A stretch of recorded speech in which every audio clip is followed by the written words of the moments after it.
You're listening to Filmmakers Drinking Bourbon.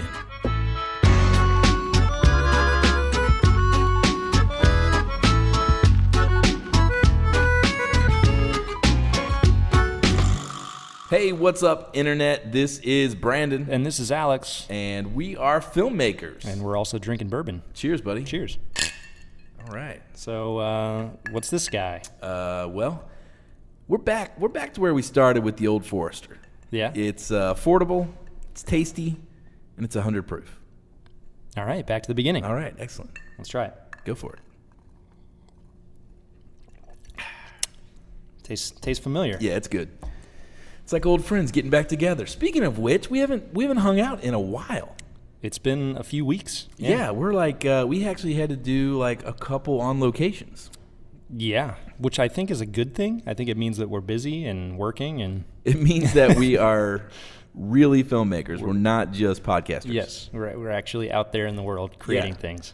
So that's cool. And you know, that's one of the things that we really wanted with this was we wanted to connect with the filmmaking community and let people know, like, hey, we're real guys doing real work. Yeah. And I think, you know, not just Joe Schmo. Yeah, well, and then on the other spectrum of that, we're also like, we're not on here talking about problems of, oh, well, you know, we only had $3 million for this budget, you know, because I think the predominant group of listeners, you know, they're not dealing with those sort of budgets, right? I mean, what kind of budgets are you working with?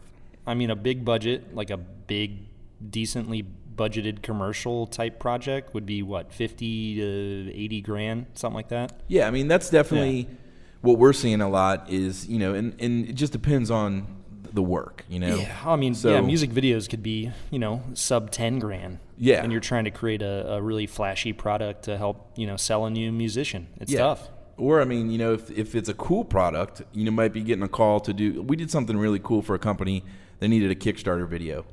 And all they had was $5,000. So it was, you know, it was a half day shoot. We basically did post for free, but it was a cool product that hopefully will get us in the door for some other projects. So there's projects you do at lower price points because you see a longer play or a bigger play. And then there's projects where for it to be worth it, you have to get a real budget. Exactly. It's like the more mind-numbing it is, the more higher budget it needs to be for you to stomach it, you know. So anyway, that brings us back that we're real filmmakers doing real work. I'd like to think so. So the question then is, what have you been working on? You want to jump straight to that? Versus what have you been watching? All right. Yeah, let's jump to it. Let's go to it. You know what? We're not held down by the formula. Agreed, yeah. We can do whatever we want. All right, let's jump to it. Yeah. What have you been working on? What have I been working on? So a lot, actually. I mean, considering we've had to do 2 on locations, and I almost died last week. Yeah. I mean, last week was a little nuts. It was 5-day shoot, you know, Monday through Friday, 10-hour days. And in between Thursday and Friday, I actually drove up to Columbus. So that was 5 days in Cincinnati. In between Thursday and Friday, drove up to Columbus to shoot a music video in between all that. So I ended up doing 6 projects in 5 days. That's crazy. Yeah, I was up for about 35, 36 hours straight. Yeah, that's not healthy. No, but it needed to be done, and it was good for my career. Good. So. Well, tell the listeners what kind of stuff were you working on? You know, only share what you can, but you know, what kind of things were you doing? Well, so the 5-day gig was for a Halloween decoration company. They make you know animated Halloween products and furniture and dancing skeletons. Yeah, dancing skeletons. Lots of those. Lots of witches with their heads that turn around 180 degrees. So that was 5 days. We shot. So were you shooting like video catalog type stuff? Like no, this is actually their year-end video. So we do the kind of video catalog product demo thing throughout the year, or a few months prior to this, and then this year, or at the end of the year, right before Halloween, they do this big, elaborate video to showcase their entire product line and, you know, just give something for the viewers. But it was basically a tour through a haunted house, showcasing all their products. So the gist of it was, lady loses a dog, it goes into this house, she follows it in, and then boom, the entire video is first person, trekking around the house, trying to find her lost dog. Yeah. All right. So it was a chore, and cool. It was really cool, but it was. So it wasn't really a commercial. It wasn't really a corporate video. It was kind of like this branded content sort of space, right? Yeah. In a way. Creative branded content. Cool. And so we actually shot 2 different videos. We shot one that's just one single thing. You watch it and it ends and that's it. And the other one is an interactive piece where we, dolly into a room and we settle on a wide shot of all the product, and then they all become interactive, clickable items. Cool. So it's a little different. Then anyway, between Thursday and Friday, I drove up and did another music video for band 21 Pilots. We did Excellent. A while back. Yeah. That other one's doing pretty good, right? It's doing really well. It's got a couple views? A couple. Like 10? Like 7.25 million. Yeah. Nice. So it's doing pretty well. The record's cool, man. doing really well. Yeah. The record's like #1 Billboard. Yeah, so it seems like they're blowing up. Yeah, they're connecting with the right audience. Yeah. And this the one we shot this time was a little more difficult. I would say it was shorter. We only shot for maybe 4 hours, 3 hours. Wow. But it was nighttime on a country road, and so I was simulating moonlight.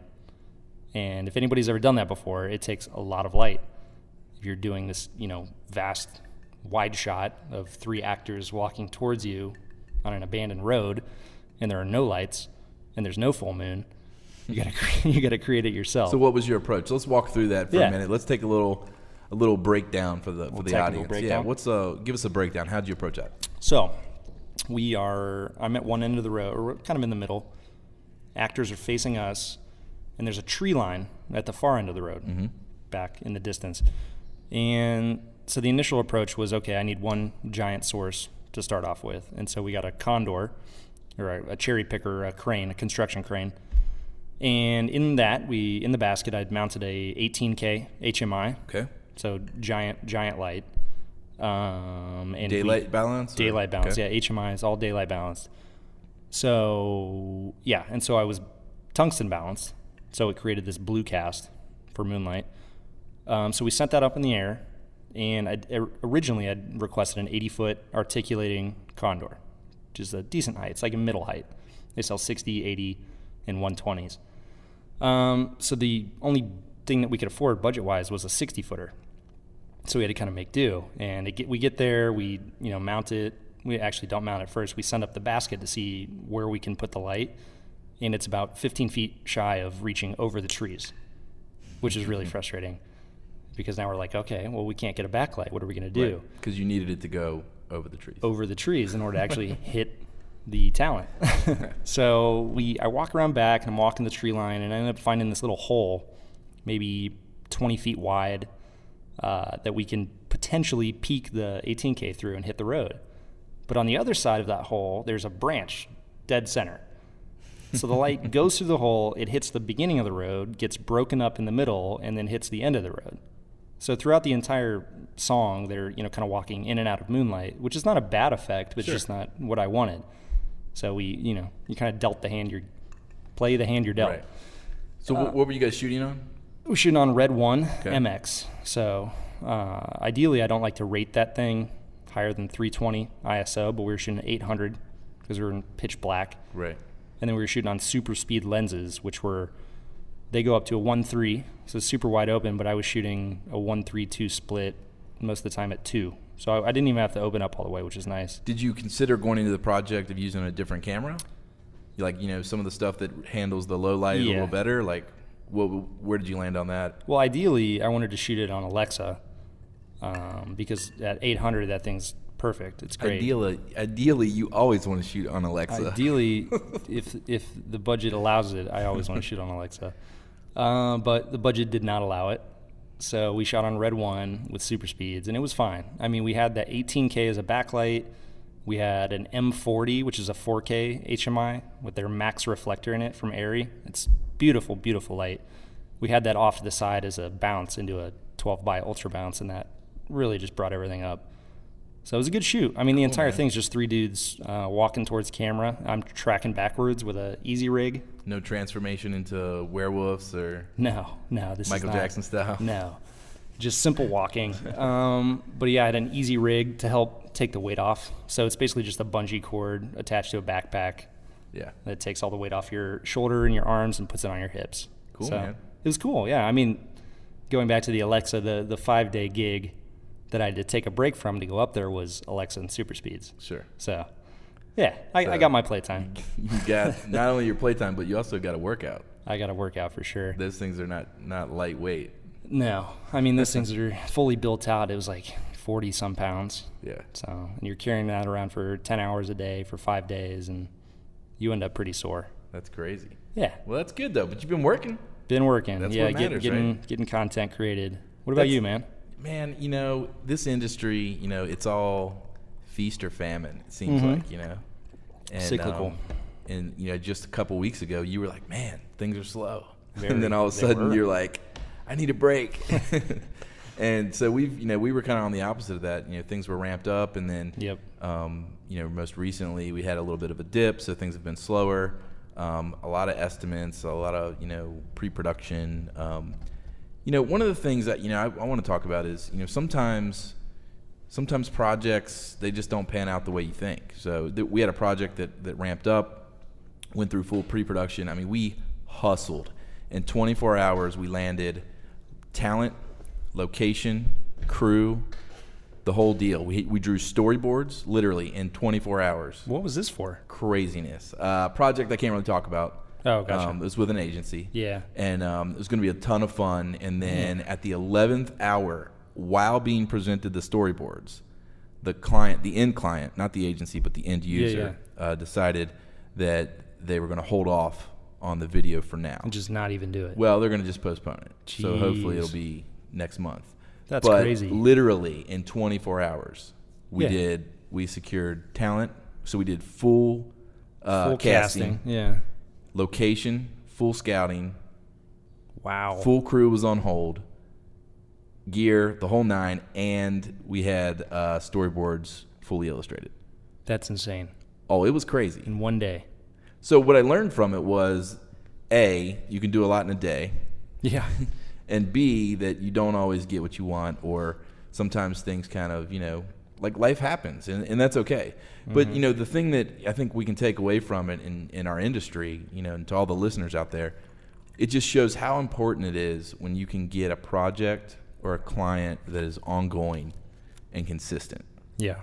I mean, whether you're just a one-man freelancer, do-it-all shop, or you're, a small digital film and motion shop like my company, or if you're a huge production company, having that consistent flow of work that you can kind of count on monthly or quarterly is so important. Oh, it's huge. Is that the same for you as a freelancer? Yeah, I know that. There's certain jobs that I know are going to pop up every year. So it's not super consistent as like every month we're going to have a day of work or something. But every year I know that there's one or two jobs that are there, and I can count on that. So it's like you have this base income, boom, every year. Everything else up from that is variable for sure. But it's nice to know that. Yeah. Come June or come whenever, then I'm going to have 5 days of work. Yeah. It's nice. Well, and I think too, so I mean, that's just something I wanted to throw out there, and to all our listeners, wherever you're at, don't get discouraged. Business is gonna pick up. Business is gonna slow down, and that's true no matter where you're working. I mean, we're here in the Midwest, and we feel it, and I know people on either side of the coast, they have the same experience where there's peaks and dips, and so hang in there, keep your head up, and one thing we always do is we always try to make use of our downtime. For sure. So, passion projects. Well, that, and then just being smart. So actually, one of the things that we do, and I'm super excited about how that's going to play into the show, is on some of our downtime, we'll shoot stock footage. Oh, yeah. And I know as, in production community, we always, kind of, a lot of times make fun of it, or we'll say, oh, that's stock, because we want to be out there making it. We want to be out there shooting it. But there's a time and a place, and we do a lot of work with agencies, and there's a time and a place where stock footage comes into play. There's a time and a place where it saves your butt. There's a time and a place where it meets the budget. And so we decided, we were going to do that. We partnered with Dissolve, who's pretty cool, and they do some pretty progressive stuff, shoot a lot of 4K. And so we're an exclusive partner for them. We shoot only for them. We don't shoot a ton, but we do. And but anyway, so I talked to them, and they are going to come on the show. Really? Yeah, man. They're going to come on. Yeah. Oh, sweet. They're going to come on, talk a little bit about stock footage, the pros, the cons. Building up your library. What it takes to be a part of it. Really, I think will be informative for our listeners because they might be, finding a way to think about that as an avenue to create some more income in their slow times. Yeah. So because that stuff just builds up, and you can draw from that year round. And I'm pretty sure they are also going to have some sort of a giveaway. That would be awesome. That could be fun. So I don't know if it's going to be clips or a swag bag of some sort, but either way, it should be pretty cool. Yeah, to get their perspective on a different avenue for earning. That's cool. So, but anyway, that's it. Just kind of, we're just grinding right now. We got a couple of things, can't really talk about, but, grinding through some stuff. Man, and can't talk about it. It's so secretive. I'm just like working for the government or something. NDAs and all that stuff. You got to respect that. You got Obama tasking you to do some projects. Yeah, we're doing some stuff for Obama. Not really. But what about other projects? Speaking of downtime and making the best use of it, we talked about it a little bit back, but Kill Game, our little project, which every time we got some downtime, we work on it a little bit, build it up. And I think we're about there. Like it seems like we're there and ready to ramp up, move forward. We've got a wonderful producer who hopefully, if you're listening, you're still going to be on board. Hopefully. Sarah is her name. She's amazing. And, we're going to lock down location and launch our Indiegogo and just make this thing happen. So yeah, one way or another, it's going to happen. It's happening. So I'm excited about that. Yeah. Because I got, 3 other short films in the works they've been shot and they're going through post-production, but the actual production, man, that's what I like. I like getting out there and shooting, actually creating it. Get out there and work. Yeah. That's cool. So it'll be fun. All right. Well, what have you been aside from that? It sounds like you haven't really had time to watch anything. You'll be surprised. I find time. We've been I've been digging in. I always love watching documentaries. That's sort of my first love, my heart. Yeah. So been watching any good ones. Well, I've been watching a lot of Vice on HBO.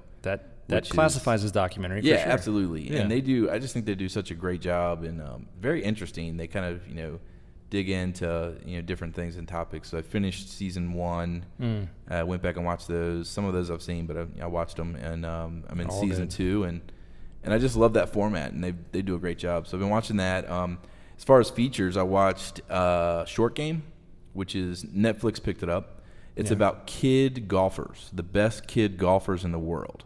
Featured doc or featured documentary? Oh, gotcha. Yeah, these kid golfers, they're like between the ages of 6 and 8. Wow. And they compete at the Worlds at Pinehurst, and it's crazy, dude. These kids are insane. Little badasses. Yeah. Actually, one of them, like one of the top kid golfers in the world, is Anna Kournikovas' little brother. Really? Yeah. So, and he's hilarious, and so it's really fun. It's called Short Game, and it kind of shows you the kids, it shows you the parents, and it's pretty cool. It's well shot and really well done. So I'll have to check that out. That's a sport I'm not again. Crazy shout out with. to Netflix. They're crushing it. Oh yeah. They know. It's like they know how to pick which movies to sign on. Virunga, and they know which shows to produce. I mean, they're doing a great job. They get it. Yeah. Speaking of Netflix, Orange is the New Black. I don't know, man. Do you like that or no? Okay, this is where we might get into a little scuffle. That's fine. I don't know, man. I like it. Season 1, good. Was great. Yeah. Season 2, not so good. See you later.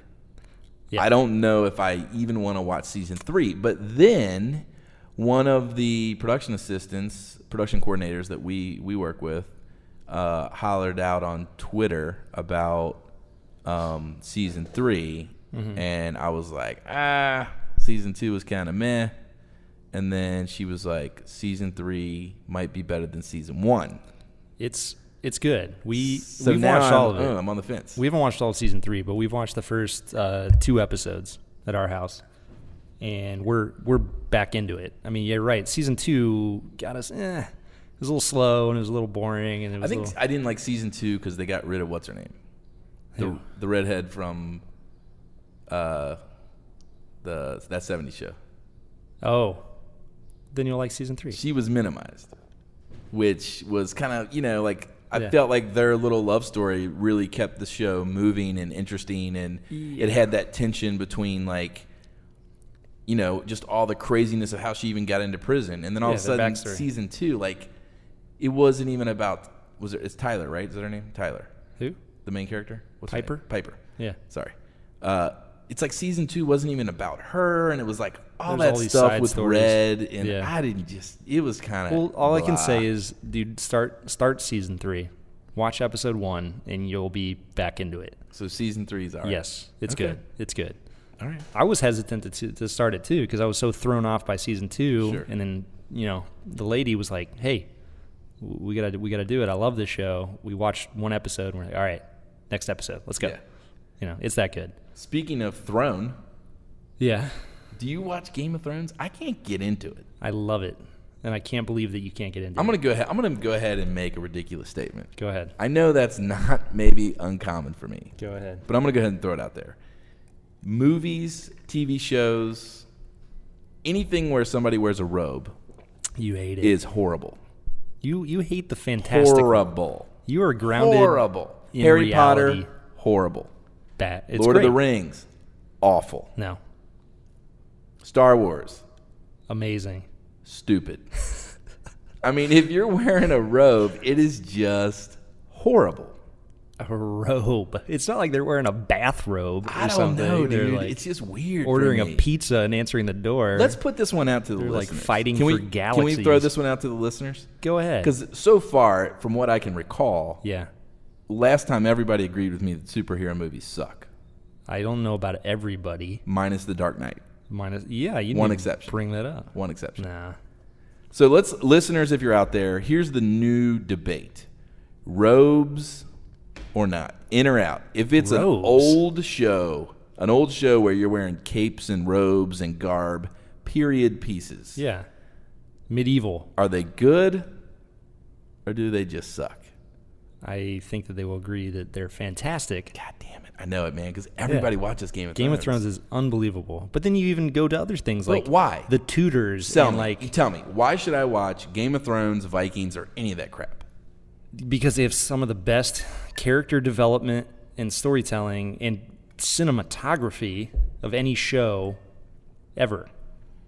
Game of Thrones is one of the most beautifully shot shows I've ever seen. And they make you, like, whether you want to or not, you fall in love with certain characters and you're like, man, this is my guy. This is my guy. And then you get your like heart ripped from your chest when they are killed off. So the fact that some show can do that and get you so fully invested, it's amazing. All right. Yeah. All right. You just haven't given it a chance, man. Maybe I'll try it. Have you even started it? No. You're just ragging on it without even watching it. I just can't. I have a hard time with robes, dude. You gotta start it, man. I would be interested. We always talk about what we're watching. I want to know what the listeners are watching. And actually, right now, I would love some recommendations. So, if you're out there listening, what do you think we should be watching? What are the shows that you've fallen in love with? Mm-hmm. And break it into categories. Like what docs, let what us know. narrative features, what shorts. What gets you all Gets pumped you going. up? Especially anything with robes in it. Brandon loves that. Oh, robes. Unbelievable. Yeah. You get a documentary about bathrobes. I'm sure he'd watch that. Yeah, exactly. So what else is up, man? What are you excited? Anything cool happening out there in the internet world, in the film world? What are you excited about? So I'm not excited really about, there's a lot of new stuff, and there's always new stuff, but I'm excited about something that's just been steadily progressing for the last few years now, which is LED lighting. Dude, LED lighting's awesome. It's great. So it's super low power draw, super high output. You don't burn yourself. It's cool to the touch, generally. And they're cheap. I wouldn't say cheap, but cheaper to run. You don't have to have a generator, right? For most things. You don't need. It just depends. You don't need gloves. I would still wear gloves. If you're doing manual labor, I would still recommend wearing gloves. But anyway, I'm just excited about LEDs. I think they're going to be the new wave. All in. I think everybody's going to go. They're going to start creating bigger fixtures to replace. They'll stop making what? Yeah. Tungsten? Yeah. I don't know, man. The color spectrum and stuff on the LEDs. new LEDs, you can change all the colors. You can variable color spectrum. But I'm talking about it's only getting better. The way that it produces light, like the CRI, the quality of the light is still higher. Yeah, but I think it's going to be like film. What? Like the majority of people are going to be all LED all the time because it's cheaper, faster, better, more efficient, etc. And you're going to have a few tried and true who are like, oh, nothing's better than this big old hot lamp. I don't know about that. You know that. what I mean? Yeah. That's we'll my see. thought. We'll see. I'm just excited about it. I still think there's a place for all the other ones, for tungsten and HMI and all that jazz. But as far as the flexibility of LEDs, I think it's unbelievable, especially this stuff like this light ribbon where it just comes in a big spool and you can tape it up. Who makes that? Do you know? A company called Light Gear. Okay. Yeah, I mean, there's a bunch of companies that make them, but that's the most well-known. We saw at NAB, we saw the stuff that, who is it? Not Matthews. Mm-mm. Who's the company that does the Scrim Gyms? Scrim Gyms. Oh, man. Come on now. I don't know. You know what I'm talking about. What are you talking? Are you talking about the light pad? Yeah, the light panels that you can like roll up. The pads, yeah, light pad. They're like one by one. You can build them out. They're like and they're flexible. Really flexible. Yeah. Yeah, they just fold up like an umbrella. Yeah. Yeah. Yeah, those are really cool.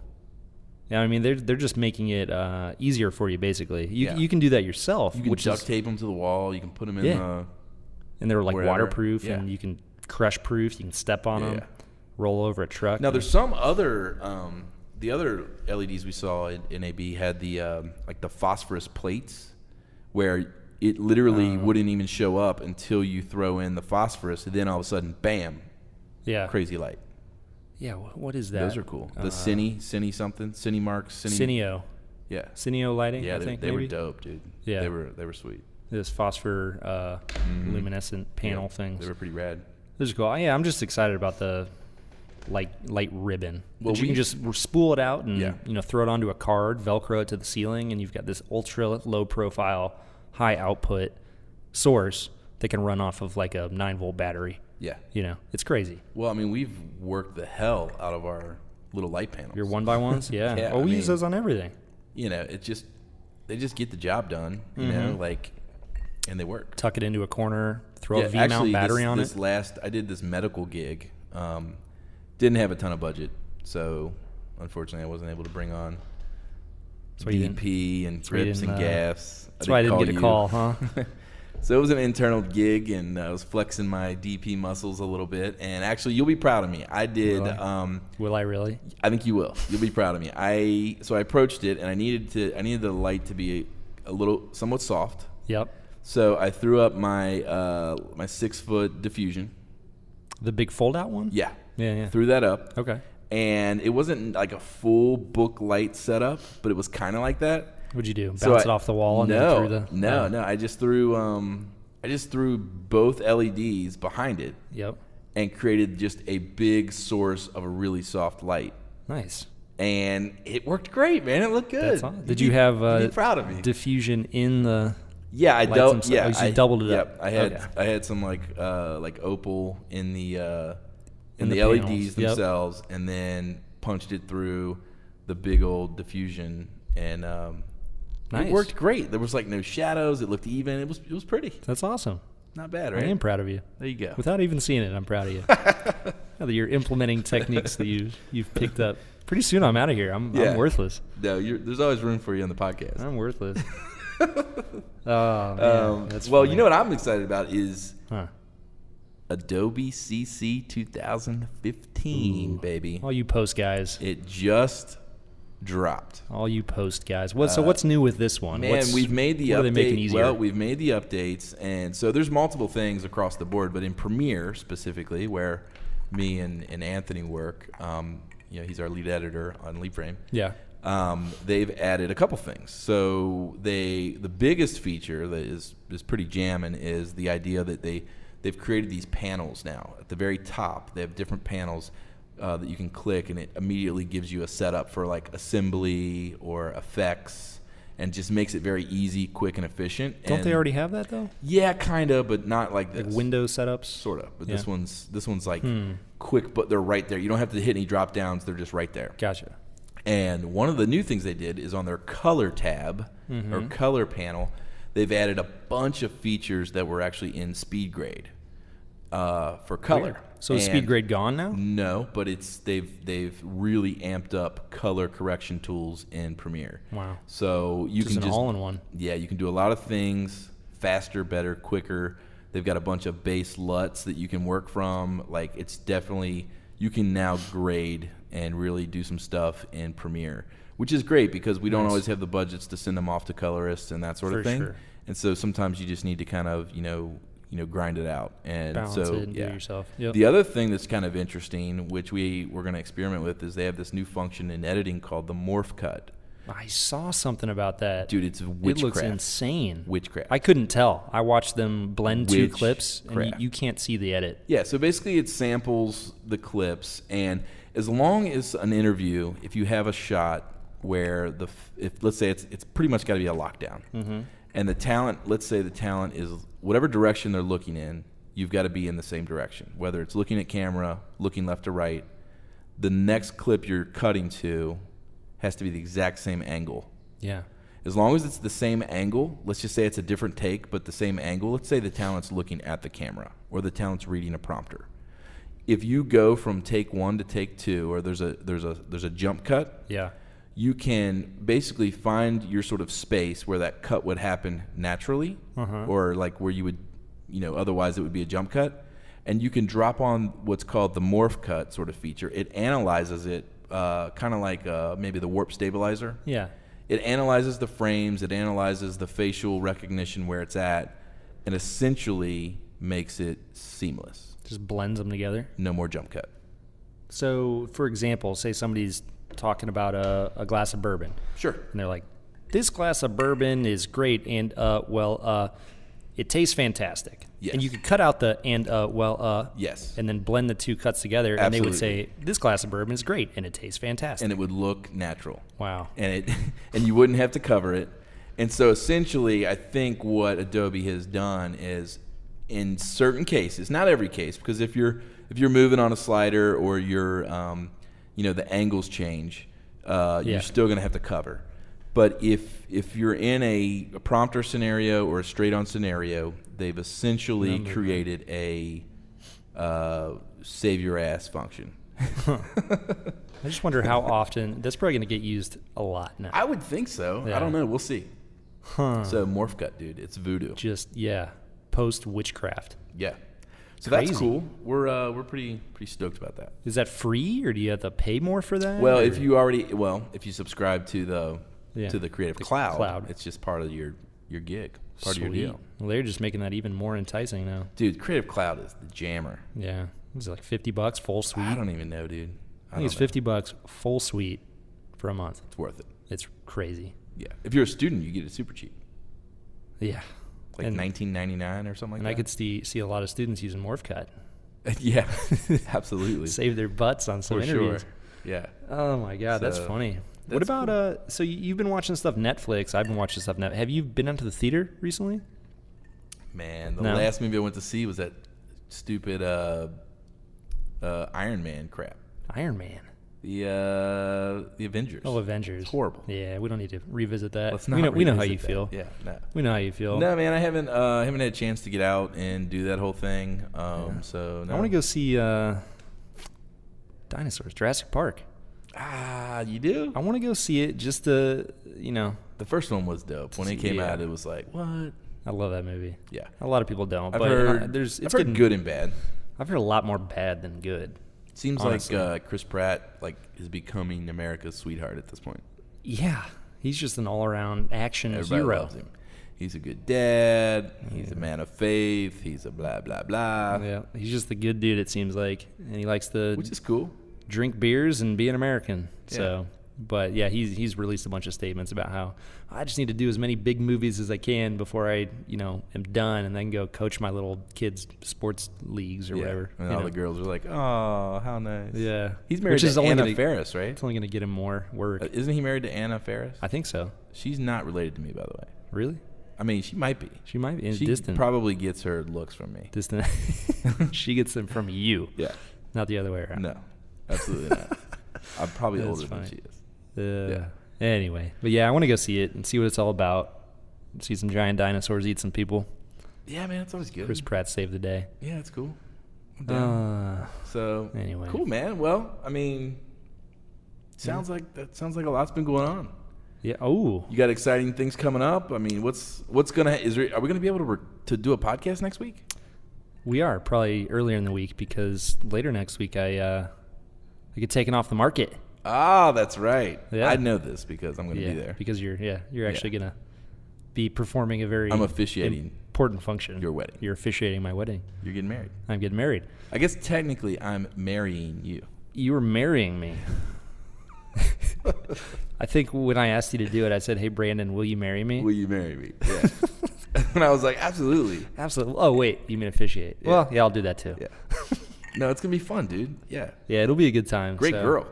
She's Solid. fantastic. Yeah. Veterinarian, right? She's a vet. Veterinarian. She's way smarter than I am. She cuts animals all day. I like to think that she saves animals all day, but she cuts them open, she cuts them pokes around, takes out the bad stuff, all that stuff, puts in the good stuff. Yeah. Closes them up, pets them on the head, sends them out the door. Yeah. That's awesome, dude. Anyway, it's going to be a good time. Congratulations, by the way. Thank you. I appreciate it. Yeah, we appreciate it. Yeah. And if you're listening out there, if you want to, send a congratulations or a gift, yeah, go for it. Feel free. Hit us up on I'll write you back. FDBpodcast.com. I'll write you back and say thank you. Alex is a good guy. Yeah, so. I like to think so. Yeah, it's good. Anyway, but yeah, so I got a big wedding coming up, and then 2 days after that, we leave for Mexico for a week. Mexico, we're going to go relax, recharge the batteries, and hopefully come back to just an unlimited, steady stream of awesome projects to work on. And podcasts. Awesome, man. We're going to have to do a podcast from Mexico. Hey, we're at that. Well, we're at 5,000 right now. 5,000 listens. Downloads. RSS 5,000 something. There's RSS downloads, there's numbers, there's people, but some figure 5K says 5,000, which seems like a big number. Seems important. Yeah, I'm proud of that. Cheers, buddy. Cheers to 5K. It's like Red Epic style right there. There you go. I'll catch I guess we'll catch each other on the next episode. We're going to have to. Yeah, man. Or the next job. My producer will be in touch. Hopefully both.